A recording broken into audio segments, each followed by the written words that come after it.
Hi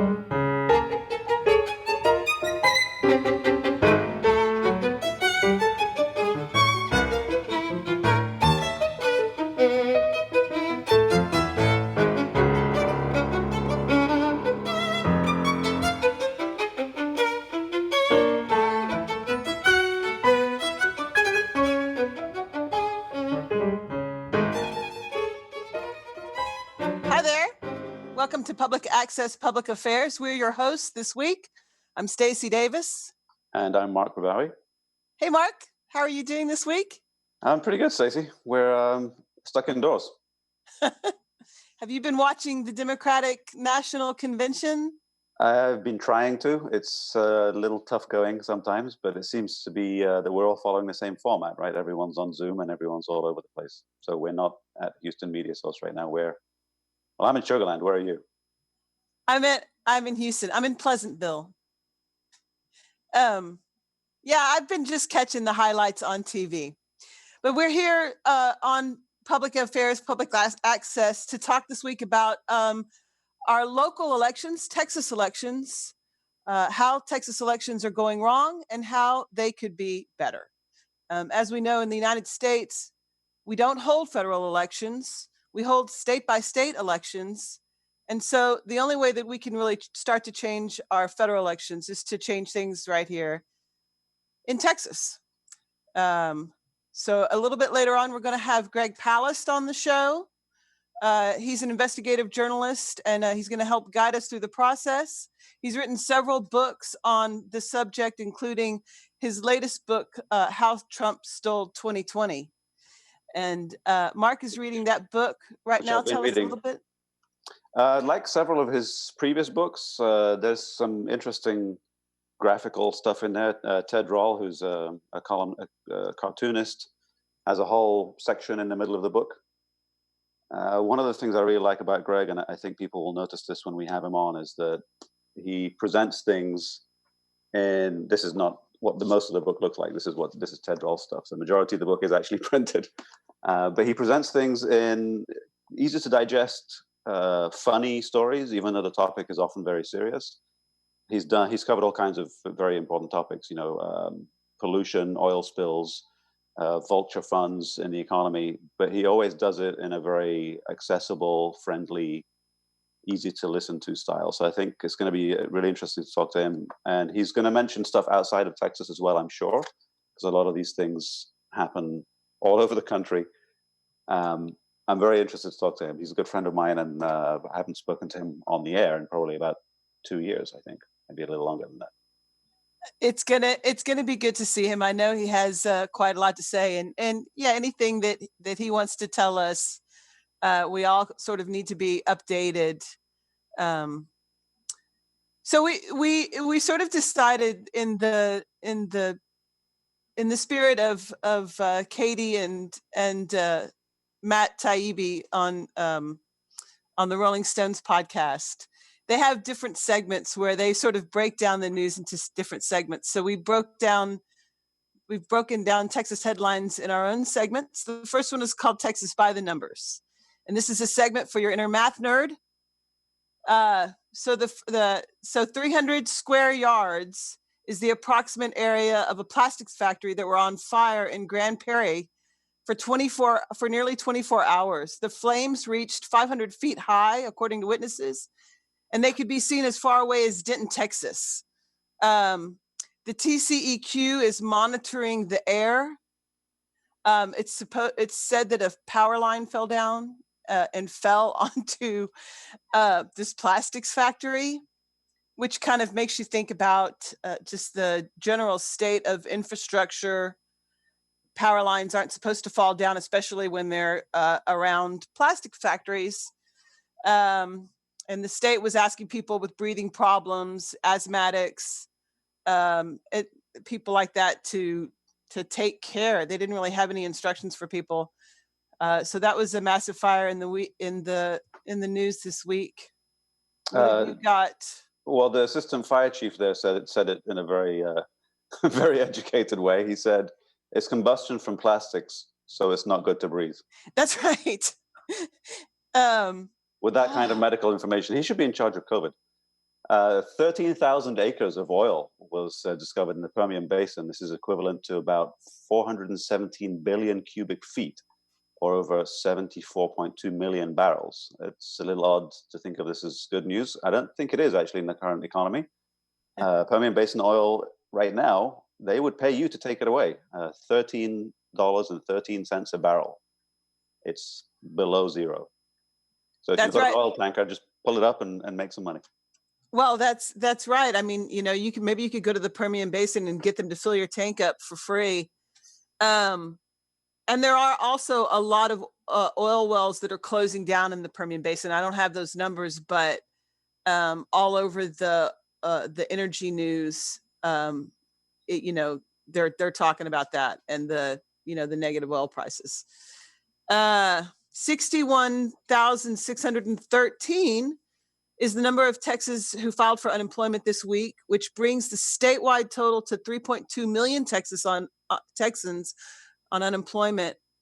$300 a week is what every Texan is supposed to get. Governor Abbott has filed for that money, but he has said that he's not all that interested in giving us the extra 100 that Trump promised us. One of the things about that didn't get an awful lot of coverage is that the money that the president signed in as this extension, which we haven't really seen yet, is contingent on a few things. One of them is that each state has to pay 25%. Well, I think a lot of right. states are probably not going to do that. Right. So that's the situation that we're in here in Texas. We're going to get the 300, but so are you saying that the federal government won't give the I'm not 300 sure. unless we pledge the extra 100? I'm not sure. It's not exactly clear, and I think there's going to be a lot of legal fighting about this because the Okay. executive order, the statement that the president signed, a lot of it is pretty dubious in its legal standing. I think it's going to be fought for a number of reasons, and I think that the Democrats might try to tie this into something around the post office, but we'll see what happens in the next couple of weeks. Interesting. Well, the way it stands, the way I'm reading it in Texas is that Governor Abbott is filing for the 300, but not promising he's going to give us the extra 100 as Texas is supposed to do according to the executive order that Trump signed. And then the other thing, and I'm sure this is true outside of Texas as well, that number that you mentioned, 3.2 million Texans on unemployment, I don't think that's really close to the truth. That's just the number of people who are allowed to claim. So Right. depending on how long you've been unemployed and how much money you're making and how much money you paid in over the previous 12 months, you could be unemployed, but not count. You could be ineligible for benefits even though you're unemployed. Correct. Which is pretty devastating for a lot of people, and I know this from personal experience. Sorry to hear that. No, that's okay. We'll keep moving. Which brings us to the next one of the numbers here, which I think we're going to be talking about for many more months to come, and that is 10%, which is the number that Governor Abbott wants to see as the COVID rate before bars can open up in Texas again. The current positivity rate is 11.9. And I know there's a lot of discussion about what these numbers mean. The trending at the moment in Texas and across the US generally is for the number of cases to be going down, which sounds like good news, but the number of tests are also going down. The more, I think, significant numbers are the hospitalization rates and the death rates, and those are both at the moment looking like they're going down. Although with colleges reopening, who knows, that could change pretty soon. Well, Dr. Campbell, I think his name is John Campbell, who does a report every morning, has been reporting that it looks like there's going to be longer immunity than they originally were afraid they weren't going to have, as in several year immunity. So that looks positive for the idea that perhaps we could build a little bit of herd immunity and have this thing be somewhat over at some point. There's a light at the end of the tunnel, if that's true. Is that light a train? Huh? Is that light a train? I don't know. I've been very uninspired by the response to COVID, not just in the States, in a lot of places. Some of them not too far from here. Brazil is also doing pretty poorly at the moment. Yeah. We'll see. I certainly hope things get better. It needs to improve for everybody's sake. That's right. I'm buying a gas mask. 9 is the number of school districts reporting connectivity problems, making it difficult for students to log on as schools begin virtually opening in Texas districts. So, I mean, I don't have a solution for how to open schools. I think that this has all come very quickly, and they're bound to have problems. So, A couple of my kids are in school, and I didn't see the list of 9 school districts. I don't know if Fort Bend is one of them, but certainly Fort Bend has had some issues this week. This is the first week back to school for 2 of the kids, and it's been a struggle at times. just the connectivity, just Yeah, I I mean mean, it's the support, the infrastructure. Little kids sometimes don't remember their passwords, and ah. whoever they're with at the time has to know all of these details and has to be technologically savvy enough to get them back online. It's a challenge, and I don't envy the teachers or, frankly, the parents trying to deal with all this. The kids at the moment seem to be okay. Well, kids are resilient. Yeah. Um, all right, that was it for Texas by the numbers. Now we're going to do good enough for government work. Am I So, leading off on this one? huh? I'm leading off on this one. Back to Yeah, Governor Abbott. He promised on Tuesday that he's going to punish cities that cut police funding by freezing property tax revenue, which is the main source of funding for local government services, which includes, as we just mentioned, schools, but also roads and law enforcement. We don't have an awful lot of details about how this could be put into place. Although, if Texas Democrats win 9 seats in this upcoming election, maybe it's a moot point. we'll see. There's a lot, yeah, like there's a lot of questions on whether or not he can legally do any of that. Cruz wants the U.S. Space Command to be here in Texas, specifically in Fort Worth, Houston, or San Antonio. He's the chairman of the subcommittee on aviation and space, and it was in that capacity that he made a request to the Air Force. Uh, this would be headquarters for the U.S.'s new Space Force. Um, on TV, it seems to be in Arizona or New Mexico somewhere. Uh, but I mean, gosh, you can't. I mean, who doesn't want Space Force? If it's going to happen, who doesn't want it in Texas? I guess, have you been up to date at all with any of their social media content, any of the ads that they've posted? No, no. I I do wonder if it's like some Orwellian joke sometimes, the way some of them are written. It's quite fascinating. Speaking of the Air Force, we have MJ Hagar saying that she would vote for Military Justice Improvement Act. She herself was sexually assaulted in the Air Force by a military physician, and she's spoken publicly about how the doctor confessed but wasn't properly punished for his crimes on the heels of the death of someone who is local here to us. It's gotten a decent amount of coverage, I think. I'm worried Absolutely. about the pattern. There seems to be a lot of cases, some of them on basis, but I'm sure these are just the tip of the iceberg. That tends to be the case with a lot of this stuff. I remember the Olympic team. You remember the team physician for the gymnastics? Yes. It was one case, and then it was 2 cases, and then a few months into it, it turned out to be many, many cases over years and years. That's the way these kind of things tend to trickle out slowly. So I'm really curious to see how big of a problem this is in the armed forces generally, and how much longer it's going to take to get a fuller picture of what it is. It's good that it's getting the attention. The U.S. Senate and the Texas Senate could have an impact on this in terms of who wins and what kind of policies are adopted. So that's something I know a lot of people are going to be watching very closely. Absolutely. I guess I already sort of think that it's somewhat rampant. Uh, um, and I think there are some numbers on that, although I don't have them right in front of me. And it reminds me of Christopher Hitchens saying that at the fall of empire there's this sort of rampant interest in sexual deviance, Mm. which I believe rape sort of falls into that category. So I think it sort of reminds me of that phenomenon, and I don't think there's probably not a whole lot of institutions that are immune from it, and especially not our military, which is, I mean, a violent by its nature Would you say it qualifies as patriarchal? Maybe Well, yeah, a little. a, a little.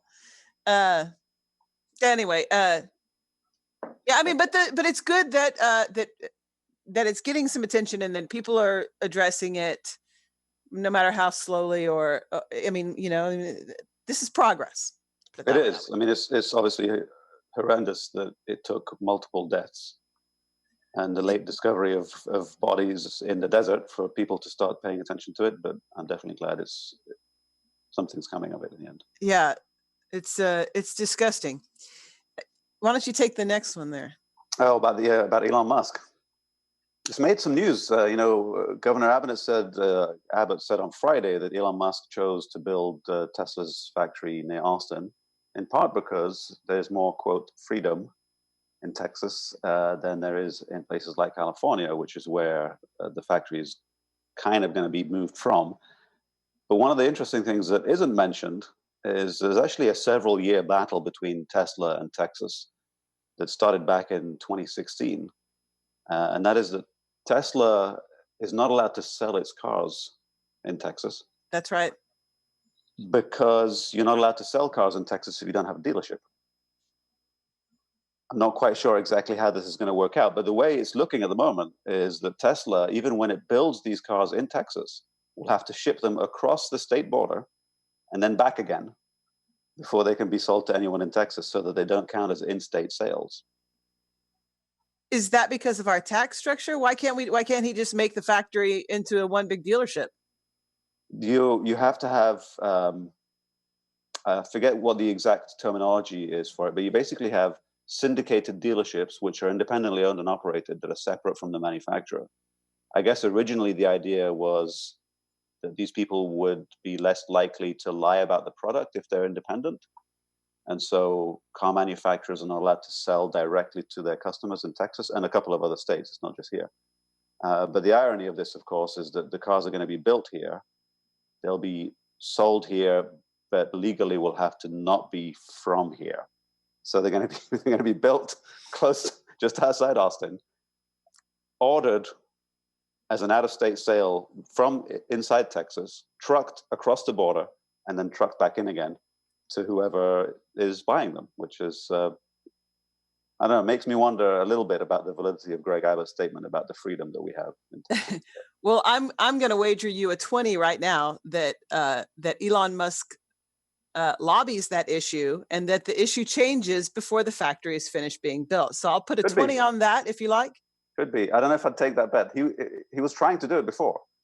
They were trying in 2017 and 18 and 19 to get the rules changed. In fact, they changed all of their sales in Texas at that point from the so-called galleries to online only.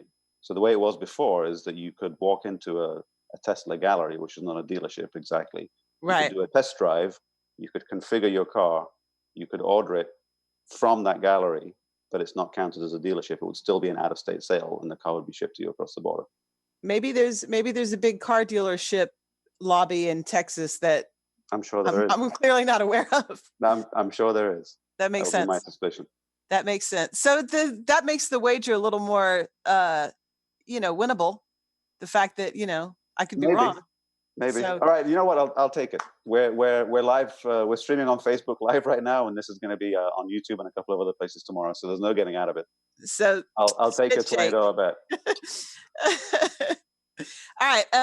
Julie Johnson is butthurt because she didn't get invited to the DNC. She said that the fact that that the Democrats were neglected in Texas in terms of the speaker lineup is exhibit A for their lack of commitment to electoral politics in Texas, which is very frustrating for those down ballot choices in Texas. What do you have to say about that, Mark? When I first moved to Texas 19 years ago now, it's a long time. Yeah, you're raising your eyebrows. It was a very, very red state. The first presidential election that happened when I first moved here was Bush in 2000. He didn't win that election either, but we'll talk about it. Elections that were won and not won when Greg gets on.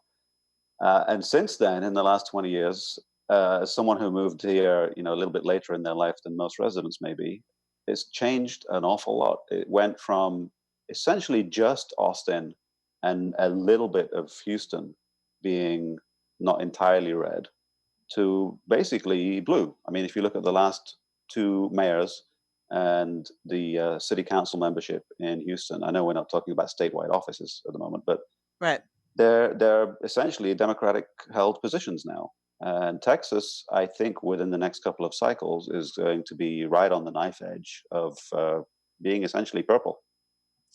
And of course, I remember a time when Texas was a Democratic state. We had Ann Richards and all the famous, Texas Democrats. So uh, I I was surprised when people started telling me that there was no way Democrats could win Texas because I was, brought up in the '70s. Hmm. So let's talk about Texas voting since that's what the whole thing is supposed to be about today.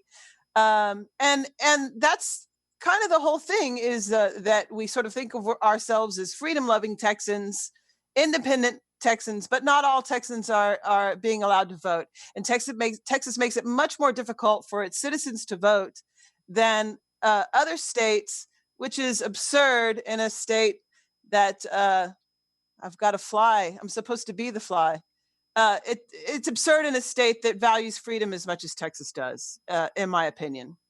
So I've kind of got a little outline of what it takes to go and vote. Okay, Here, but here in first, Texas. go ahead. No, I was just going to say here in Texas. So I just want to make clear to people who are watching who might not be in Texas that all the stuff we're about to say between now, essentially, and when Greg Palast joins us is about Texas. We're not That's talking right. about nationwide or even about other states. Right. So the first thing you have to do in Texas is to register to vote. And in most states, you can register online. In Texas, you can't do that. Texas is one of 11 states that doesn't allow you to register to vote online. But you can check.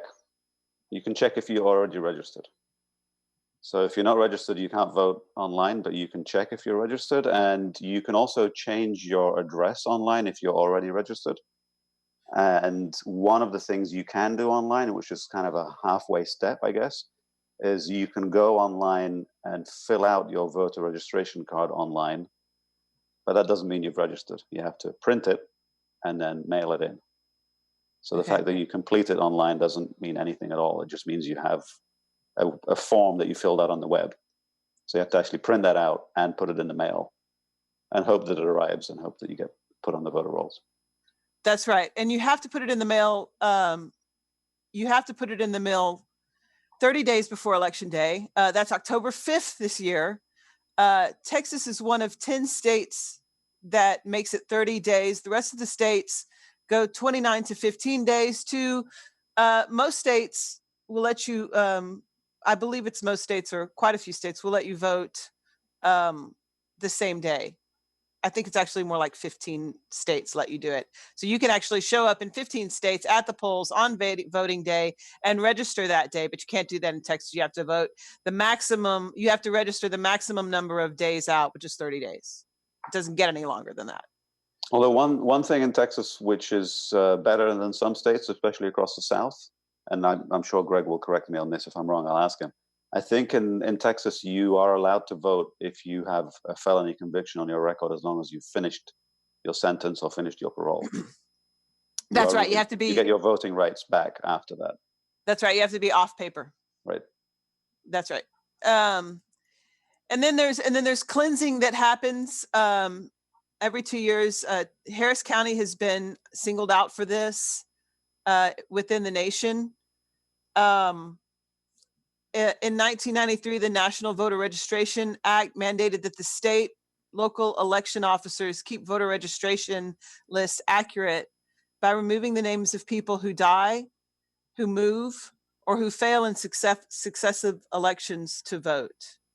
So I'm not really sure how many votes that you have to miss to lose your right to vote. I don't know how many, I wasn't able to find out what that number is. But they can also scrub voters who've been convicted of a felony. mentally incompetent people or people found to be non-citizens. The U.S. Elections Assistant Commission reported that 15 million names were scrubbed from the list nationally in 2014. So, like I say, Harris County has been sued, I believe, by LULAC. And I don't think that has been resolved yet. Or I think they had to return, they were supposed to return those votes to people, but I don't know if they've been able to do it in time. Hmm. So, like I said, we've been singled out for the scrubbing. So assuming that people can get registered or they already are registered, what do you think might happen? And I'm sure Greg will have a lot to say about this as well nationwide, but what do you think the impact of COVID is going to be on availability of polling places, on the availability of poll workers, many of whom tend to be older, retired people who I think have more to worry about as far as the virus is concerned? I look at the place that I vote never has lines. I live in a super small community with a lot of community services in it. It's an all Black neighborhood. So it sort of defies the stereotype. So I haven't been in situations where there's long lines, and I understand that there's long lines at the main one in the Montrose quite often. I see it. I mean, when I go to the store, there's a lot of people there. There's a lot of people going into the store and whatnot. I think a lot more people will vote early in early voting. And I don't think it's going to affect how many people in Texas vote. Last election, 12% of Texans voted. So, I Pretty mean, low turnout. huh? It's a pretty low turnout. It really is. So, now wait, 12% of the people who are registered or eligible, or the total population? So those are three potentially very different numbers. I wrote it down here at the bottom of the page. The quote that I wrote down is half of registered voters turned out in 2018. Just 12% turned out this year. Wow. So okay. If you read it that way, that would be 12% of registered voters, which is way less than people eligible to vote. Right. So it's probably about maybe 6% of the population. Maybe. Right. And I mean that people don't think people don't think that their vote counts. Texas has been a Republican state for so many years. No matter how many Democrats, it seems, go out and vote, I think people, it's like, it doesn't matter. No matter who I vote for, the other guy always wins. So they give up, I think. Well, if the turnout is this low, and I can imagine it being pretty low this time around, maybe even lower than the last time. I would think so. Then if it's 12% of registered voters, that really has to be significantly under 10% of the population. I'd think maybe 7 or 8% of the population in total. That's not an awful lot of people in a state as big as Texas. I wouldn't doubt it. It's from what I read, it's one of the lowest in the country. Yeah. So. I remember when I was back when I lived in England, 20 plus years ago, 36% was considered a low turnout. Yeah. So 50% in 2018 is good. That's a good turnout. That wasn't in Texas. Well, 50% turnout of people who are registered. Right. Okay. What we don't know is what percentage of the people who are eligible to vote are actually registered. That's another layer of the onion. Right. Or how many people register? Yeah. How many people register? Yeah. I don't know. I'd really like to, maybe if we do this again sometime, I can do a little bit of digging and find out just how many people we're actually talking about. And that might give people some encouragement to actually get out and vote if they realize that for a particular local office, the margin of victory may be, a couple of hundred votes. Absolutely. And that's the good news is it could be, I mean, anyway, look, George Bush won Florida by less than 600 votes. So, I think it's worth showing up to vote if you're entitled to. Let's get to another. So after you get registered to vote, hopefully we've been registered now. We've looked at our registration. We've looked it up. Now we've got to get to the polls. Last year, Texas led the U.S. in closing down the most polling stations, making it more difficult for people to vote, arguably benefiting Republicans. A report by a civil rights group, the Leadership Conference Education, found that 750 polls had been closed statewide since 2012. So this is especially troublesome in a time of COVID, because you've got more crowded polling places. People aren't going to want to go. Mark, I see that you're muted there. I was grabbing a plastic bag right next to me, and I didn't want everyone to hear the crinkles. Yeah, it's a lot to consider, and I'm actually really curious. We'll probably only find out after the election, but I really would like to know a comparative number between how many polling places there were in the last presidential versus this one when it happens, and how many people show up, and how long the wait is. Yeah. I know that some of the stuff that Greg has in his book is actually some advice about when and where and how you should vote to have a better chance of your vote being counted, which is a pretty big deal. So we'll get to that with him when he joins us here in a couple of minutes. Yeah, he should be joining us any minute. And it's kind of sad that we are having to live in a world where we have to develop these sort of crazy strategies for, how am I going to vote? Apparently, our votes for the presidential election only matter in 4 states. 4 states are the states that decide the election. But yeah, so you have to vote early. You have to mail in your vote from a certain mailbox. Go to the richest neighbor. I mean, you have to kind of do all this angling to try to get your vote counted.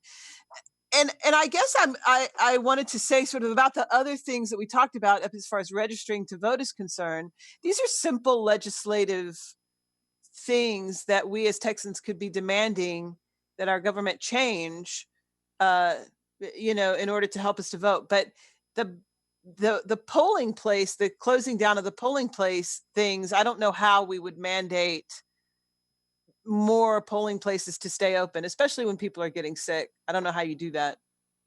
We haven't been able to yet, right? So one of the key things that was a big factor in Wisconsin and Michigan and Ohio, which were 3 of the more important swing states in the last presidential cycle, was the reduction of polling places. And that's essentially controlled by whoever runs the state legislature in that state. So I don't know that anything could be done about that before this election, and certainly nothing was done about it before the last one. Certainly not before this one. It looks like Greg Palast is about to get on the line. I heard some ding dong. Some ding dong. I can hear you, Greg. Hi, Greg. Hey. Oh, there he is. Good. I see him. Okay. Stacey, do you want to do the official welcome, or should I do that? Please go ahead. Well, it's your show. I'm along for the ride, and Greg joins us now. Greg is a good friend of mine. I've known him for a number of years. In fact, Greg, I think the first time we talked was to discuss the Bush election in 2000. So it's been a while. Yes. It's been a long time. The Bush selection. Wait, I'm going to move my. I was just showing Stacey before the start of the show. I don't know if you can see me, but you're building quite a stack of stuff on my shelf here. Greg has written, as you can see, many books. His most recent is this one, How Trump Stole 2020. He's a best-selling author, investigative journalist. He's done work for the BBC, The Guardian, Rolling Stone, and a bunch of other places. If you haven't heard of him, shame on you, and welcome to the show. And now you can hear of him and hear of his work. Greg, thanks for joining us. We were just before you joined us, we were talking about, and maybe we can start with this. Interestingly enough, start with the end of your book. We were talking about ways that people can actually get to vote, but then we started to talk about the possibility of things that they could do for their vote to actually count. And I was telling people, one of the things you really do well is that you present things in a humorous and accessible way. And so you have your ballot condom. Tell people. Yes. Well, tell people about the ballot condom. It's very important in this time of a virus and a time of vote scammers that we vote safely. So I've created a ballot condom for safe voting with my cartoonist Ted Rall. By the way, the book, as you say, there's a lot of humor in in the theft of our democracy, because I wrote it in a humorous manner, even though it's deep investigative reporting, simply because I don't want to cry through 300 pages or make you cry through 300 pages. Though if you don't cry at the end, I'll pay for your therapy.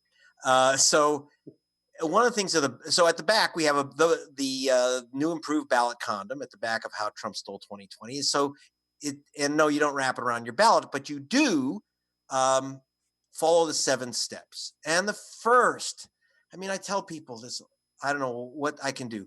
Check your registration. That's the number one thing. And why do I say that? I know you've been registered the same place and voting the same place, no problem, 30 years. Let me take you to Atlanta with me, as I do at the beginning of the book. I'm in Atlanta. It's November 2018. Brian Kemp is running against Stacey Abrams. And I'm there with a 92-year-old woman with my camera crew. We're about to film her voting for her 50th year at the same polling station. She goes in and they say, "Get out. Get out, lady. You're not registered here anymore." What's going on? The answer was that Brian Kemp, who was Secretary of State in charge of the voter rolls, deciding who gets the vote and who doesn't, he's running for governor while he's in charge of the voter rolls. And before the election, he purged is the word, he wiped out the registrations of 500,000 voters. 500,000 voters. Poof! Now, I got the list. I did it by suing him in federal court. We won. He had to cough up all his lists. And we found out that basically he had removed 500,000 people saying that they left the state or they left Atlanta. They moved. Now. You can't vote in Atlanta if you don't live in Atlanta. But Mrs. Christine Jordan has been living in Atlanta for nearly all of her 92 years. And in fact, she's been voting in the same place from that same address since her cousin, Martin Luther King, was murdered. I only found out, by the way, that King was her cousin when I went to her house and I saw pictures of her having dinner with him. I said, "Oh, did King come here one night?" She said, "No, every Sunday after church, because my cousin would come over after he sermonized at the Ebenezer Baptist."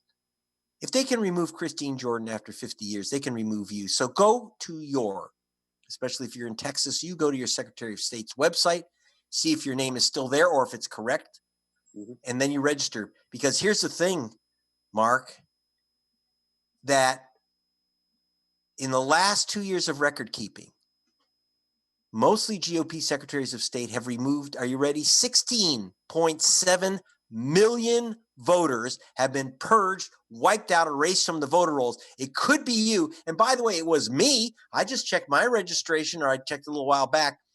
And Greg Palast, no such voter. I re-registered online and I saved my vote for the primary here in California. Greg, can you as an estimate, maybe, I know that we were just talking about what happens in Texas with voter purges, every now and then, obviously people die and some people might leave the country or leave the state or leave the county or whatever. So of these 16 million, so that's a huge, huge number. Of the 16 million that you're talking about that were purged, do you have any idea roughly how many of those were legitimately purged for legitimate reasons? I can tell you, no, not roughly. I can tell you exactly. In Georgia, 340,134 voters were illegally removed. They said that they moved. They're still at their registration address. Now, how do I know it's exactly 340,000, 1/3 of a million people illegally removed? The answer is they say that Brian Kemp and the GOP says that these people have moved. So I said, who's experts in moving? Who knows where you live? Well, the number one expert in America knowing where you live is called Amazon. So I went to Amazon's experts and eBay's experts and Dell Computer and et cetera. And I said, you guys know where everyone lives. Can you go through this list? And they did. They went through name by name using 240 databases. They know where you were last Thursday at 2 p.m., Mark. Sorry. I could get all that stuff. They know that probably because I was ordering your book. There you go. You have an alibi. And I have to say that, so they literally were able to identify name by name. It's not a sample. So that was about the list in Georgia is about 74% wrong. I just went through the Wisconsin lists, and that's not much better. So we figure It's pretty easy to estimate that of the 16.7 million people purged from those voter rolls, about half were wrongly removed. I haven't gone through every state. By the way, I'm beginning to go through state by state, as many states as I can: Wisconsin, Ohio, Georgia, Michigan, and I'm taking requests. So we literally are putting these teams on going through these mass purges that are happening everywhere. And I assume from the experience I've seen of my investigations in Texas, it's bad news there. And you've been covering these purges for a while, Greg. Like, you've been talking about this in the last 3 presidential cycles, at least, as far as I can remember. Yeah, well, why hasn't anyone figured out that this is the tactic and put an end to it? When you say anyone, I think you mean the Democrats. For example. Well, what have they figured out? What have they figured out? Okay, that's one thing. By the way, understand that even though I call the book How Trump Stole 2020, I'm not here to unelect Trump or elect Biden or any of that.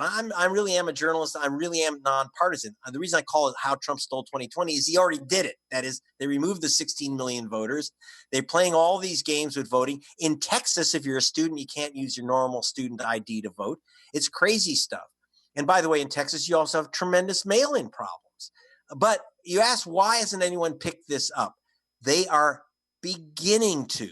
And it's a tough one, like Keith Ellison, for example, who ran to be chairman of the Democratic Party, barely lost. He was shouting about my stuff. He was taking my books around and banging people over the head. We have to watch out for this mass erasure of voters. He's now the Attorney General in Minnesota. Yeah, right? he's the Attorney General in Minnesota, but he lost. Right, he lost his race to run for the Democratic Party. And I talked to Terry McAuliffe when he was chairman of the Democratic Party, saying, and I said, and I was speaking to him for the Guardian newspapers at the time in Washington. And he said, look, this is years ago. And he said, oh, no problem. We're going to have lawyers in all of the precincts. Well, let me tell you, if you've been purged from the voter rolls 6 months earlier and you show up and your name's on the voter rolls, there's nothing that lawyer can do for you except say, gee, I'm sorry. Or the other thing that the lawyers will do is that they'll tell you, well, all you can do is take a provisional ballot. Now, understand, in the book, as I explain, according to the Federal Elections Assistance Commission, which tracks your votes and your non-votes, 925,000 provisional ballots that were cast, 925,000, that's just short of 1 million, were rejected, never counted. So they give you this ballot. Makes you think you voted, but you haven't. So now my biggest, and by the way, don't forget, like you started out in 2000, and Jeb Bush, and this is in How Trump's 8,000, 4,000, yeah, tens of thousands of black people from the voter rolls, calling them felons. And I got that list too. I through my means. And it turns out when we went through the list, not one, and I mean not one of the people on her list was an illegal ex-con voter. Not one out of 94,000. And George Bush became president of the United States by 537 votes, excluding tens of thousands of black people. And by the way, I'm not guessing whether they're black because it says right next to their name, BLA. It took me a while to figure out what blah, blah, blah was, by the way. I didn't know it automatically. Why are these people all called blah, blah, blah? And then when I finally saw one that said WHS, It's because yada yada was copyright. It was had a copyright on it. Stacey, I know you had a question. I didn't mean to step on you. What were you? Oh, no. Well, I wanted to know, I know I've seen some other interviews that you've done where you talk a little bit about mail-in voting and the problems inherent there. It doesn't really apply to Texas so much, but I'd like to know if we do get mail-in voting, what we should be looking for here in Texas. Yeah, mail-in voting is a danger, not only because of the post office. That's the other problem we do have, is that the Trump, by saying, I hate mail-in voting, you're going to get 1 billion ballots from Bolivia and it's going to be fraudulent. So the Democrats, instead of saying, mail-in, the idea of fraudulent voting is ridiculous. In fact, in How Trump Stole 2020, I actually do a calculation because I called Lorraine Minetti, the nation's #1 expert on vote fraud. And I said, well, how much vote fraud is there? She said, well, there's been about 12 cases in 6 years. So then I did some calculations and figured out that you are 540% more likely to get hit by lightning and killed by lightning than cast a fraudulent ballot, mail-in ballot. I don't know if you can see me. I'm putting your book to good use. Tinfoil hat, right. So the thing is, fraud does happen. But then the Democrats turned around and said silly things like, oh, we've been doing mail-in voting for 100 years without a problem. That's not true. You had a huge problem, gigantic problem. Okay. And ready, 22% of all mail-in votes don't get counted. 22%, because 1 in 10 voters who ask for the mail-in ballot don't get them.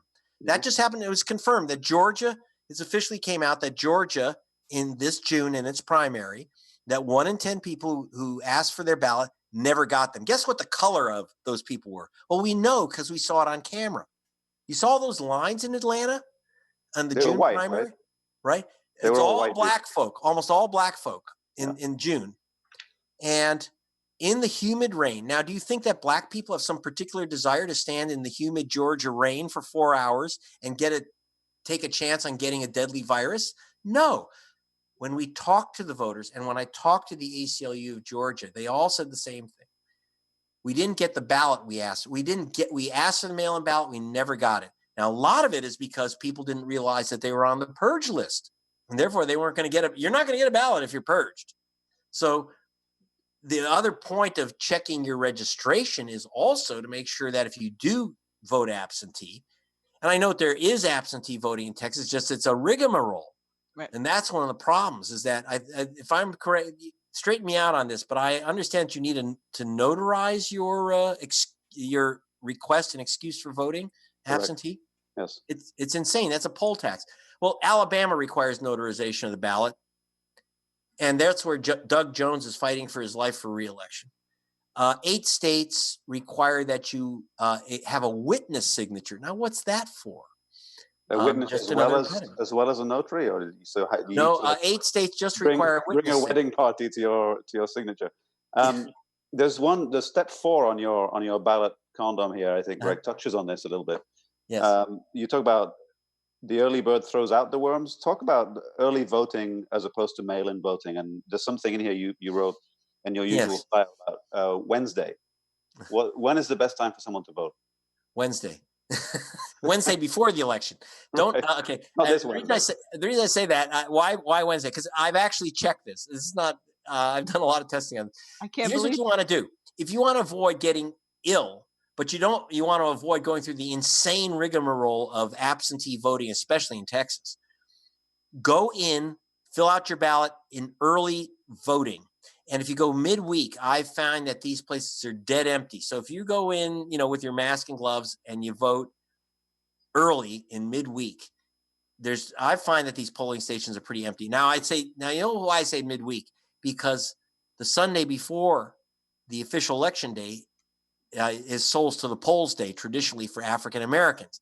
Now, your non-African Americans who are running the polling system, they know that. So they make it miserable to vote on that Sunday before the election because they know that is the traditional day for African Americans to vote because they know they can't get off work on Tuesday and they know that they're going to get on Tuesday, it's going to be lines through the roof. So they create lines again on those Sundays. I was in Dayton, Ohio when on Souls to the Polls Sunday. And what they did in Ohio, you'll love this trick. The GOP Secretary of State said, we're going to make it fair. Every county gets one early polling station. That's fair. So everyone gets one. Well, that means Cleveland gets one polling station. And there's a county in Ohio which has only 6,000 people. And I think it includes the cows. They get one polling station. I waited in Dayton for 5 hours with the Souls to the Polls group. And then I went to Toledo, to White Suburb, and there was no line, 0. And you'll actually see the photos in the book because it's so out of control. I had to put in the photos where you see this line going on forever. of African Americans. And then you go to the Toledo and I'm standing there lonely as a cloud because there's no line. So any more questions? Oh, Or I've we got lots of solved it all? questions. I'm giving Stacey a chance as well, because I know you well enough that I know I can interrupt you and say pretty much anything. But Stacey, I want to give you some time. We've only got about nine minutes of airtime left. My question is, how do we fix it? How do we fix it? What legislation are we looking for? How do we fix this? Okay, well, legislation's possible, but not this year. You're not going to see many states that are going to be. The problem is that the states that are going to fix the system are not the states with the problems. And when I say problems, it's not a problem for the GOP. And and I'm not partisan on this, but I can tell you right now that in the general elections, not primaries, but general elections, the GOP obviously has the greatest value in removing voters of color. Democrats do it too, but again, they go after the same people. They go after the voters of color and young people because the Democratic mainstream does not want these young people or voters of color to be voting in primaries where they're going to throw out the old guard. So, but now it's GOP. And so I can suggest all kinds of wonderful, miraculous legislative changes. Number one, everyone talks about how mail-in voting works in Oregon. Well, America isn't Oregon, but in a way we should be, because Oregon does make it easy for people to vote by mail. And that is every person in Oregon gets a ballot. And that's, by the way, also true in California, unless you say you don't want one. So California, Oregon, Washington, Hawaii, Colorado, Utah will all send you another. So the left coast, which is not America, sends you ballots. Everyone should get a mail-in ballot, even if you're going to go in and vote in precinct. There's no reason not to have your ballot so you can fill it out at home and look at the issues and then bring it in. So there's a good reason to have mail-in ballots. While everyone gets a mail-in ballot in California with prepaid stamp. Most people overwhelmingly actually take their ballot into a drop box or to a polling center and drop it off. So you don't have to wait in line. You just go in safely and drop it off. So that's what I'd like to see. I would like to see everyone in America always get a ballot, period. And if you want to vote in precinct, you just vote in precinct so you don't throw away your ballot. In California, you have to bring in the ballot if you want to vote on a precinct machine. And by the way, I think one other thing, I think some of the voting rights groups in Alabama, so people wouldn't get sick, asked if counties would be permitted to have drive-through voting. And it was laughed out of court. Though I have to say that a federal judge in Alabama said that's good. But, it was laughed out by the Supreme Court. The Supreme Court said, no, you got to get your notary. You can't have drive-up voting. Well, you know what? I'm here in Hollywood. And I got to tell you, I vote right under the Hollywood sign. And when the movie stars and producers show up in their limos, do you think that they get out of their limos to vote? No, they bring them a portable they hand them the machine through the window and they vote and then they take the machine back. So look, when you're privileged, there's all kinds of ways to make your life easy to vote. But if you're trying to overthrow the privileged, then you're in trouble when you try to vote. So I would like to have everyone get a mailed in ballot. It should be that the votes are and that one of the big things is we should end this business of challenging voters. I know of no other country where anyone can walk in and say, I challenge that vote, and it gets thrown in the garbage. 141,000 ballots were rejected for bad signature, as if there were 141,000 fraudulent voters. And who's making these decisions on throwing out the ballots? Some schmuck in a Hawaiian shirt, some boogaloo boy says, I don't like that signature. Is he an expert at forged signatures? This is crazy. What you're talking about is the law. I don't know if it's a state by state law or a federal law that says that anybody can challenge any vote. We have however they like to. State law. We have it in virtually every state where anyone can walk in. But this one thing I would suggest to everyone listening. Please, if you're young and healthy, volunteer to be a poll worker and then a poll watcher, especially a poll worker, but the others to be a poll watcher. And what I mean by that is be there for the count. Be there not only for the night of November 3rd, but for the 4th, 5th, 6th, and 7th, for the 11th, 12th, and 13th, and 14th. There is no chance, none. I can tell you from California, we take about 3 months to count all the mail-in ballots. 3 months. Okay. New York just finished counting their mail-in ballots after it took 7 weeks. The federal Constitution doesn't give you 3 months or 7 weeks. And the biggest problem will be that people are going to be overwhelmed, and you're going to have all these Boogaloo boys and the Proud Boys and the Republican lawyers saying, challenge that ballot, challenge that ballot, challenge that ballot, challenge that ballot, so that you have literally 1 in 8 mail-in ballots that are mailed in are never counted. 1 in 10 are never received. Another 1 in 8 are simply not counted because someone rejects them. And by the way, that includes postage due, etc. So not to end us on a down note, because we've only got a few minutes left. The title of the book obviously is somewhat predictive, right? And one of the things hold on. I'm going to interrupt you. But one of the things that you mentioned in here is that essentially the mechanism for doing this was test run already 2 years ago. Yes, a couple of different states, in Georgia specifically, where they essentially did a dry run. Not that dry because they used it for those elections, but a system's already in place, right? Is it in places like Georgia where this has already been done? Is there a mechanism to overthrow this? And then what about the key so-called swing states, Wisconsin, Ohio, the places where it was what action will be taken in Georgia? The answer is go to gregpalast.com, and in a couple of weeks, you will find out what action will be taken.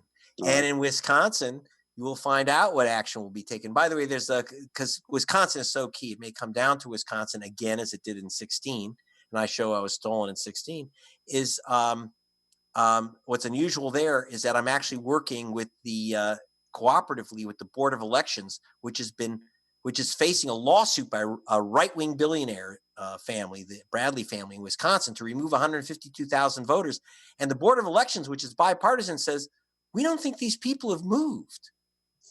And that's in the book too, but I'm actually working on that much more closely. Stay tuned. There's going to be some very interesting reporting. So go to gregpalast.com. The reason I interrupted you when you said about the book title, How Trump Stole 2020, is predictive. The reason I stopped is that it is despairing if people hear that. No, it is because they removed all these voters. They have the mechanisms in place. They've stolen it. But we can unsteal it. We can bust the burglary. And as the book comes at its end, it does say they can't steal all the votes all the time. Right. And we saw this with Obama. When I was with Rolling Stone, we did speak to Obama about this. And he knew all about the methods he was actually incredibly knowledgeable about vote suppression techniques and vote stealing techniques. But he said his view was, he never really talked about it. He's never complained. His view was you just overwhelm it. He did. He said, look, we just crushed him. Yeah. And in fact, we detailed how he was shafted out about 5.8 million votes and the result, but he just said, he said, we have to crush it. Now that's not very comforting, but it can be done. It can be done. I just wonder if Biden's the man to do it. Tell us again that's a different question, maybe. No, we only have 1 minute left. Okay, Biden's not the man to do it. The people in the mirror are the people to do it. You're going to save your own vote, and you're going to go check your vote, and you're going to save your own vote and take the steps to do it. Don't expect Biden or anyone else to do it for you. Greg Palast, thank you so much for being with us today. We learned a lot. What is it again? Go and volunteer to do a what in your precinct? I want everyone to be volunteering as poll watchers and poll workers, especially. Poll workers. And be there through the whole count, which is going to take at least 2 weeks. Thank you so much for being with us. Thank you, Greg. Thank you, Mark. And thank you, Mark. And I think that's about it. Bye-bye.